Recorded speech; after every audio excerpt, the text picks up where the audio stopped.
The US midterm elections are just 5 days away now. The state of the economy is dominating national headlines. But down near the Mexico border, immigration remains a big voter issue. Republicans are still confident they can pick up a slew of seats, but the Democrats are now saying they might be able to hold on. AM Agenda host Laura Jays is live at McAllen, Texas. Laura, what can the Republicans get over the line, do you think? Well, Kenny, we are live from McAllen, as you say, South Texas, right near the border wall, as you can see, and we're just 5 days out from the midterms. The Republicans are hoping this area, border towns like this, is where they're going to see a bit of a red wave. If they can do that, they can flip a few seats. Well, it would be turning about 100 years of history on its head. But behind the politics, the policies, the argy-bargy, and the pretty horrible debate at some points, there are people, real people behind these stories. I met two of them today, both sides of this debate. One, a 27-year-old mother from Honduras. She'd made her way through vehicles via cartel help for months, if not weeks, if not months. She gave birth during this journey. Her story is one that is absolutely incredible. On the other side of that, a seventh-generation rancher whose property is right on the border with Mexico, and he is having to deal with the cartels on a daily basis. These are their stories. Decidí venir, claro, como todo por el sueño americano. She said she came for the American dream. She has a 4-year-old daughter that stayed behind. We need that border wall real bad.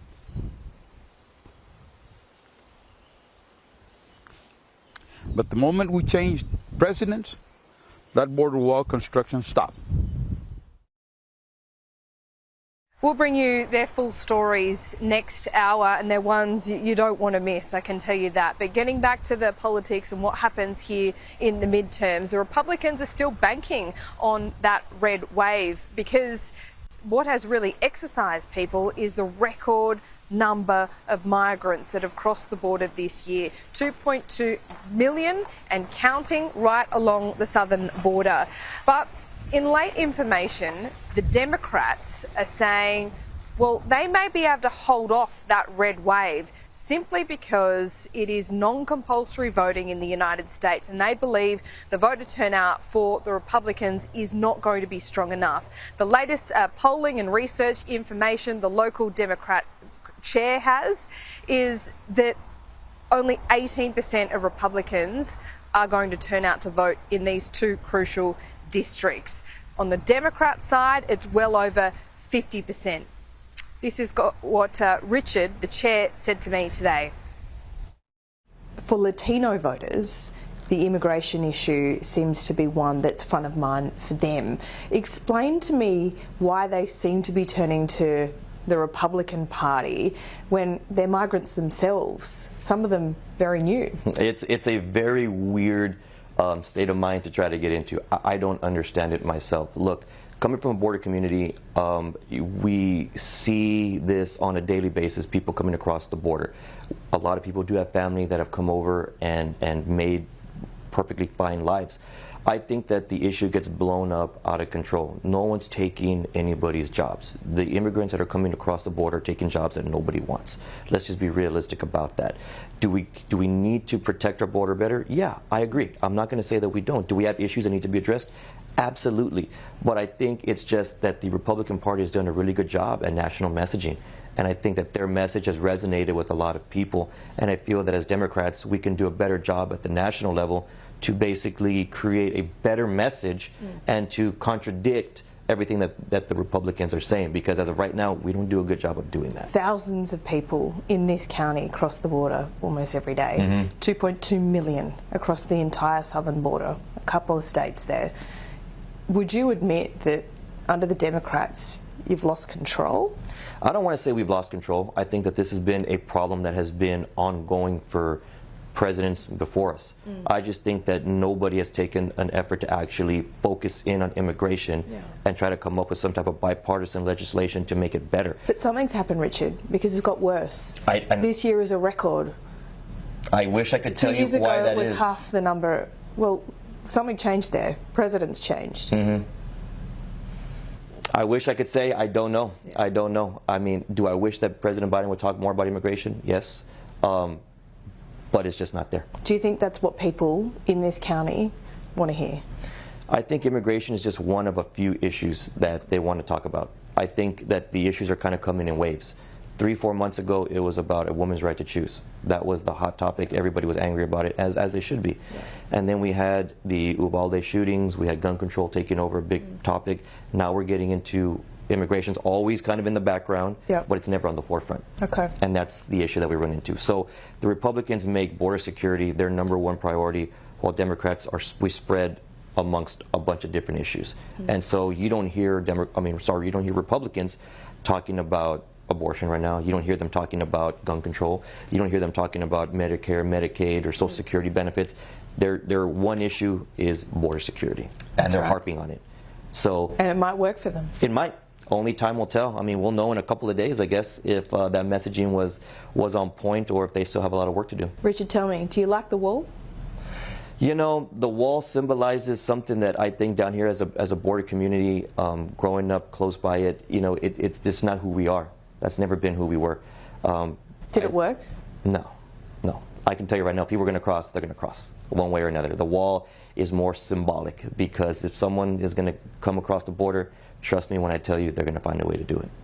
Richard, thanks so much. Yes, of course. Thank you so much for coming down. I appreciate it. Gonzalez, the Democratic Party chair for the Hidalgo County. He isn't overly confident, as you can see, but look, he does concede that Latino voters are looking more towards the Republican Party. Now, joining me, as you can see, is Sandra Sanchez. She's correspondent for the Border Report. Great to see you, Sandra, and thanks so much for joining us, because there is no one that knows this border better than you. Just give us an idea of what stories you're covering on a daily basis. Well, thanks for having me, and welcome to Texas. You know, I cover from Del Rio to Brownsville. It's an area of maybe 9-10 hours geographically, and each section is so culturally different. The makeup of the migrants that come across, even the cartels that I have to learn about who control the migrants that come across from Mexico, is different. So I'm very blessed to be at the intersection of where politics that are made in Washington, D.C. are actually applied, and I get to see how they're interpreted or not interpreted, and lots of stories to do. Yeah, you have lots of stories. You've seen migrants crossing the border multiple times. We've all seen those drone pictures of hundreds at a time, but there's also smaller groups, individuals, families that cross this border, and it's not safe, is it? It's absolutely not safe. You know, the coyotes, the cartels, they're in control of every aspect of the border. A year ago, we had the 15,000 Haitians in Del Rio coming from Ciudad Acuña, right? And that's completely because that's when the coyotes said that's where they shall cross. Now we are seeing Haitians that are south of us here in Reynosa, just 2 miles south of where we are right now. The Venezuelans recently have been sent back. I was lucky enough to be in Del Rio in Eagle Pass the morning after the Department of Homeland Security made the announcement that Title 42 will now be applied to Venezuelans. Yeah, and I interviewed a gentleman. He came across, he was telling me in Spanish that, you know, it took him 15 weeks to cross. He walked through the Darien Gap, and he enters the day after the United States says Venezuelans are no longer welcome. And he was being apprehended, and I'm sure he was sent back. Wow.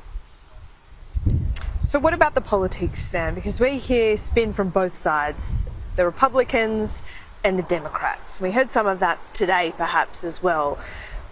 Where is this issue with voters at the moment in these crucial districts? Is it going to flip? And is it an issue, the immigration issue, that has passionate arguments on both sides that cut through? It absolutely is. We have 3 hot districts to watch. Congressional District 28, Laredo area.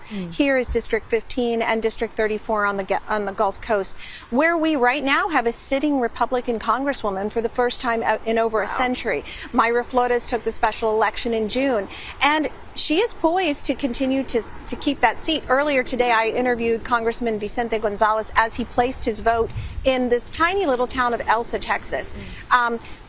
He is trying to switch. He currently represents Texas 15, but because of redistricting by the Republican-led legislature, his house is literally carved out, and he is now in District 34. Wow. It's kind of bizarre because I live about 2 miles from his home, and he's part of my run route, and he is now no longer in the district, which spans all the way to the Gulf Coast, about an hour and a half to the east. Wow. He's trying to hold on to this seat. He could have run in the special election. A lot of people are second guessing and saying, why didn't you go for that? He says, I didn't want to abandon my people and leave this district. Currently, Monica de la Cruz is the Republican running in this district. She only lost to him by less than 7,000 votes the last election. Yeah. And she's a very strong candidate. So, you know, not to Monday morning quarterback, but he very well could have run in the special because people here do vote in their incumbents, and Mayra Flores is a sitting incumbent. One final question, because it's a question I put to Richard as well, which he couldn't really answer, and perhaps it is a really hard one to answer, is that Latino voters looking to the Republicans more and more in these border towns, in South Texas, and the conventional wisdom is, I guess, that they are migrants themselves. So why would they be going and voting for a party that wants to be stronger on immigration? You know, actually, I think it's a myth that the Hispanics here are Democrat. I can honestly tell you that the wealthier, more ruling party has always been Republican, and they have been closet Republicans. Okay. And they are now coming out with gusto and saying, you know, I'm no longer ashamed to be a Republican. The GOP women had this prayer breakfast about 3 weeks ago I attended with Mayra Flores, Cassie Garcia, and Monica de la Cruz, the 3 Republican candidates, and they said, be proud, say it loud, you know, I'm a Republican. That wouldn't have happened 3 years ago. So there is a big switch, and it could be a flip, as you've been saying, and we'll see next Tuesday. We will. Sandra Sanchez, so great to talk to you. Thanks so much. And Kenny, as I mentioned, those personal stories are ones that we cannot and will not gloss over. We'll bring you those stories next hour. Good to see you, Laura. And also you can join us for special coverage of the US midterm elections from 2 p.m. Australian Eastern Daylight Time on Wednesday. Kieran Gilbert will host America Votes, joined by Laura Jays in Washington, D.C. and Annalise Nielsen in the battleground state of Georgia. Full live coverage right here on Sky News.